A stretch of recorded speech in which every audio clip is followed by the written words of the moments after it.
यही है अखंड भारत। अब चंद्रगुप्त मौर्य आया और सिकंदर के सेनापति को भी हरा दिया और कहा कि तोरो बेटी से ब्याह कर दो। कि धनानंद की बेटी को फंसा लिया और सारा राज का बात बता दी। पाकिस्तान जीत चुके हो और अफगानिस्तान तुम जीत ही चुके हो, ये हमको दहेज में दे दो। तब बना था अखंड भारत। तो सिकंदर की जब मृत्यु हुई ना तो इसका सेनापति फिर लौट के आया। अब उस समय बाढ़ के समय में नहीं आया ना, अब बाढ़ और से मतलब नहीं, अब हम मारेंगे किसको? धनानंद। सर तो बिहार के लोगों का तो पाकिस्तान वाला स्वागत करेगा सब। हाँ जीजा बोलता है सर।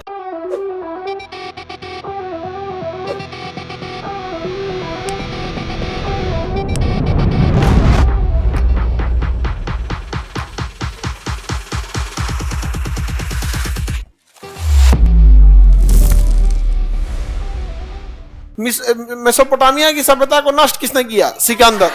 सिकंदर यहां से नष्ट करते हुए आया, फिर ईरान की सभ्यता को नष्ट किया, फारस को, फिर यहां पे राजा पोरस को हराया, फिर यहां पे एंट्री किया। अब भारत में एंट्री करना चाहता था कौन? सिकंदर।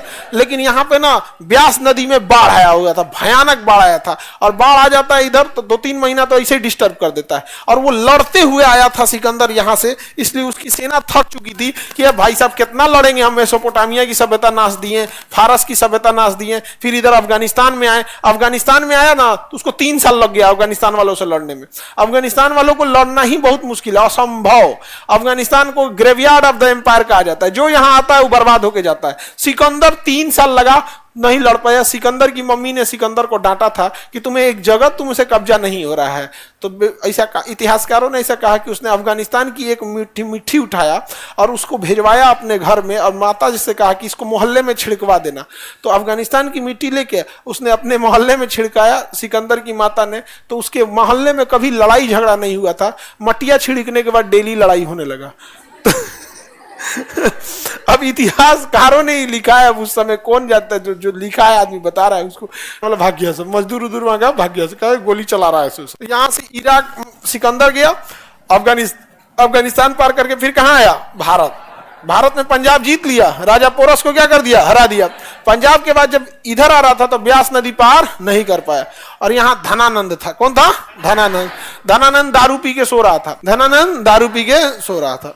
तो चाणक्य आए, कहे कि दारू छोड़िए। तो सिकंदर यहाँ दहलीज पे आ गया है, आप सेना लेके रेडी रहिए। तो भगा दिया उसको, लात मार के भगा दिया, भाग यहाँ से, हमको आता है सिखाने, हमारे पास इतनी बड़ी विशाल सेना है, सिकंदर आ ही नहीं सकता है। वो तो प्राकृतिक कारण था कि सिकंदर लौट गया बाढ़ के वजह से। और उसकी सेना इतनी दूरी आएंगे तो थक नहीं जाएंगे जी। लड़ते लड़ते लड़ते लड़ते थक गई थी सेना, सेना भी वापस लौट गई। और यहाँ धनानंद जो था उसने किसकी बेइज्जती किया था? चाणक्य का। तो सिकंदर यहां से लौटा, और जब सिकंदर लौट रहा था तो यहीं पे सिकंदर की क्या हो गई? मृत्यु हो गई। सिकंदर लौट रहा था तो सिकंदर की मृत्यु कहाँ हुई है? बेबीलोन में। कहाँ हुई है? बेबीलोन। लेकिन सिकंदर का सेनापति लौटना नहीं चाहता था। तो सिकंदर की जब मृत्यु हुई ना तो इसका सेनापति फिर लौट के आया। अब उस समय बाढ़ के समय में नहीं आया ना, अब बाढ़ और से मतलब नहीं, अब हम मारेंगे किसको? धनानंद को। लेकिन धनानंद किससे दुश्मनी ले लिया था? चाणक्य से। चाणक्य ने अपना शिष्य तैयार किया, चंद्रगुप्त मौर्य। चंद्रगुप्त मौर्य इतना खतरनाक निकला कि धनानंद की बेटी को फंसा लिया, दूरधरा को। किकरी बेटी फंसा लिया धनानंद की, मेहरुनिसा बकलोल का दूरधरा नाम था उसका। क्या नाम था? दूरधरा। और सारा राज का बात बता दी, सारा राज का बात बता दिया, जाके मार दिया किसको? धनानंद को। और यहाँ राजा कौन बन गया? चंद्रगुप्त मौर्य। इधर इस सिकंदर का सेनापति आ रहा है, कह रहा कहाँ है धनानंद? का ससुर जी गई लो। वहां कौन बैठा था? चंद्रगुप्त मौर्य। अब चंद्रगुप्त मौर्य आया और सिकंदर के सेनापति को भी हरा दिया और कहा कि तोरो बेटी से ब्याह कर दो। गजब आदमी था यार, अजीब आदमी था। उधर उसकी बेटी को फंसाया, दूरधरा को, उधर ब्याह किया, कहा ये साम्राज्य मेरा, ये साम्राज्य मेरा। इधर सिकंदर के सेनापति से लुकस को हटाया, इसकी बेटी कार्नेलिया से ब्याह कर दिया। कहा इधर दूरधरा, इधर कार्नेलिया। कहा कि पाकिस्तान जीत चुके हो और अफगानिस्तान तुम जीत ही चुके हो, ये हमको दहेज में दे दो। हो गया, दहेज में दे दो। तब बना था अखंड भारत। यही है अखंड भारत। नहीं समझ में आ गया? अखंड भारत का पहला राजा चंद्रगुप्त मौर्य। सोचिए यहाँ पे फंसा कैसे लिया। मेसोपोटामिया की सभ्यता समझ में आ गया? चलिए अब मेसोपोटामिया के आगे। सर सिकंदर अपनी बेटी को लेके नहीं आया था। सिकंदर अपनी पत्नी को लेके आता था, हेलेन। वो अपनी पत्नी को रेक्सोना नाम था उसका। क्या नाम था? रेक्सोन। पत्नी को लेके आता था, जिस राजा को हराता था ना उससे उसको राखी बनवाता, राखी बन फंस जाई तो राखी बन उसे क्या बनवाता था, राखी बनवाता था। राजा पुरस को हराया तो पुरस से राखी बनवाया और कहा कि देखो अब तो तुम राखी बांध दिए, क्या बांध दिए, राखी बांध दिए, तो ये तुम्हारी बहन हो गई। सिकंदर कहता था तो हम तो जीजा हो गए, अब जीजा की रक्षा करना तुम्हारी जिम्मेदारी है, अब तुम हार चुके हो, मेरी सेना में आ जाओ, अगली लड़ाई लड़ते हैं। तो सिकंदर ऐसे लड़ता था। धन और अपने चंद्रगुप्त मौर्य का तो कंसेप्ट दूसरा था, बेटी फंसाओ ससुर बनाओ आगे बढ़ो उसका अपना कंसेप्ट अलग था। यही का रहने वाला था कुम्हरार का, एक कुम्हरार है ना, यही का रहने वाला था चंद्रगुप्त मौर्य।